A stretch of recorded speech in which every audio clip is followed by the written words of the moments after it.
Sir, अब कल प्रधानमंत्री नरेंद्र मोदी अजमेर आ रहे हैं, बड़ी रैली कर रही है, कांग्रेस हमलावर है ईआरसीपी को लेके। प्रधानमंत्री मोदी कल क्या कर सकते हैं कि राजस्थान में एक बार बीजेपी जो है वो पूरा, क्योंकि वो लॉ तो लगा गया आबू रोड में, अब अजमेर में क्या होगा? एबीसीडी से शुरू हुआ है मामला सर, अजमेर आबू रोड। देखिए, वैसे तो अंदाज लगाना मुश्किल है कि प्रधानमंत्री मोदी जो है वो किस मुद्दे पर बात करेंगे जी, लेकिन एक एनवायरनमेंट बन रहा है। जो केरला स्टोरी के वक्त भी उन्होंने ये बात कही थी जी। अब आप देखेंगे अजमेर ब्लैकमेल कांड पे 3 फिल्में आने वाली है जी, अजमेर 92, अजमेर 1992 और अजमेर फाइल्स जी।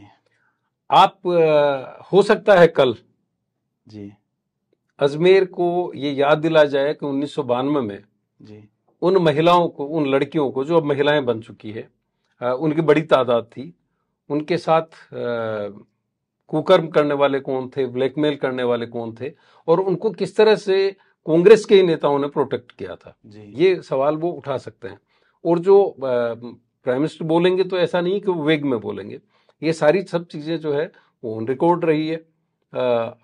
आप देखेंगे कि सीरीज ऑफ इंसिडेंट, एक टीवी चैनल जो है उसके ऊपर एक डॉक्यूमेंट्री बना रहा है, फिल्में आ रही है, अचानक ये मुद्दा जो है वापस तूल पकड़ रहा है। और उसकी वजह यह कि 32 साल बाद में वापस उन महिलाओं को जो उस वक्त 16-17 साल की थी, आज वो दादी या नानी बन चुकी है, उनको कोर्ट में बुलाया जा रहा है, बयान देने के लिए बुलाया जा रहा है। तो मामला वापस गर्म हो गया है और उस बहाने से जो नई पीढ़ी है उसको ये बताने की भी कोशिश होगी कि आपके चढ़ावे का जो पैसा है, आप जो पैसा धार्मिक आस्थाओं के नाम पे देते हैं, उसका किस तरह से मिसयूज करके और भोली वाली लड़कियों को एक समुदाय विशेष के और पार्टी विशेष के कार्यकर्ताओं द्वारा शोषित किया गया। हो सकता है ये मुद्दा वो उठाएं, ये मुझे एक अंदाज है, क्योंकि केरला स्टोरी पर प्रधानमंत्री ने बोला कर्नाटक चुनाव के वक्त। जी। इसके बाद तो कल का एक इंसिडेंट भी बहुत वायरल हो रहा है, एक बच्ची का जो जिस तरह से मर्डर किया तो जब वो अजमेर आ रहे हैं और फिल्मों की एक जैसी जो चर्चाएं हैं, ये कहा जा रहा है कि नहीं, सभी के पीछे जो अनाउंस की गई फिल्म है उसमें से उनका सबकी थीम यही है कि 1992 में जो अजमेर में जो घटनाएं हुई थी उनके ऊपर वो फिल्म बना रहे हैं। तो मुझे लगता है कि वो अगर वो उठा दें तो भी कोई बड़ी बात नहीं है। और उसको लेकर के जो कांग्रेस के नेता है रघु शर्मा, उनके ऊपर कई बार आरोप भी लगते रहे। प्रताप सिंह खाचरियावास जो आज की तारीख में उनके हमजोली हैं, वो जब अपोजिशन में थे और रघु शर्मा ने चुनाव लड़ा था यहाँ जयपुर से लोकसभा का, तो प्रताप सिंह खाचरियावास ने बाकायदा एक प्रेस कॉन्फ्रेंस करके रघु शर्मा पे आरोप लगाए थे अजमेर ब्लैकमेल कांड में शामिल होने के। इसी तरह से अशोक लाहोटी, कालीचरण सराफ, सुरेंद्र सिंह शेखावत, उनमें से कुछ लोगों को रघु शर्मा ने बाकायदा मानहानि के नोटिस भी दिए, खासतौर पर अशोक लाहोटी को। उसके बाद में कालीचरण सराफ ने भी ये मुद्दा उठाया। तो ऐसा लगता है कि वापस 30 साल पहले की कहानी भी कहीं न कहीं याद दिलाने की कोशिश। रघु शर्मा उस समय युवा मोर्चा में, युवा मोर्चा के प्रदेश अध्यक्ष, और वो जो आरोपी थे वो ज्यादातर इस तरह का, और उस वक्त बयानों में कांग्रेस के कई नेताओं के नाम आए थे। जी। सर, क्या आपको लगता है कि कल प्रधानमंत्री मोदी जो है वो पेपर लीक, खास करके राजस्थान में, क्योंकि आरपीएससी का हेडक्वार्टर है, सचिन पायलट ने भी वहां से यात्रा शुरू की थी, एक बहुत बड़ा इशू है, ये बहुत ज्यादा संभावना है जी। और हो सकता है उस पर वो भी ये पूछें कि भाई समझौता क्या हुआ है जी। कल आप संयोग देखिए, जो डेडलाइन दी थी जी सचिन पायलट ने, उसी दिन उनकी सभा हो रही है।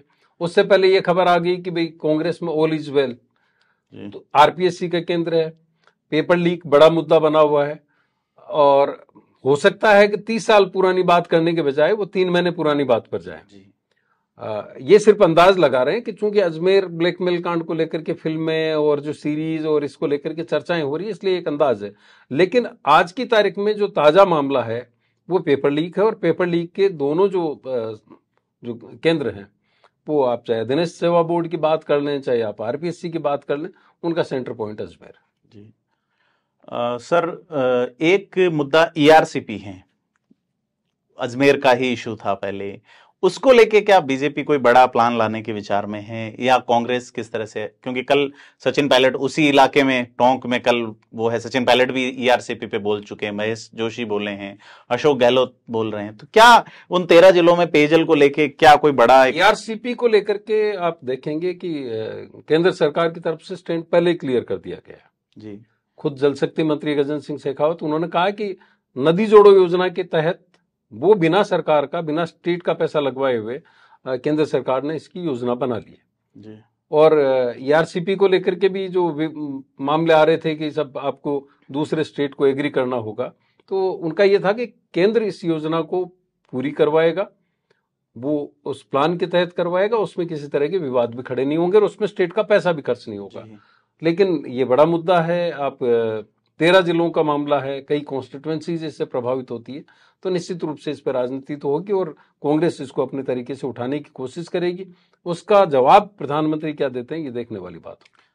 तो ये था आज का खास कार्यक्रम धारा प्रवाह, और हमारे साथ जुड़े हमारे वरिष्ठ साथी श्रीपाल सत्तावत जी। सर, बहुत बहुत धन्यवाद आपका। राजस्थान की राजनीति से जुड़े खास मुद्दों को जानने और समझने के लिए सब्सक्राइब करें थिंक 360 को।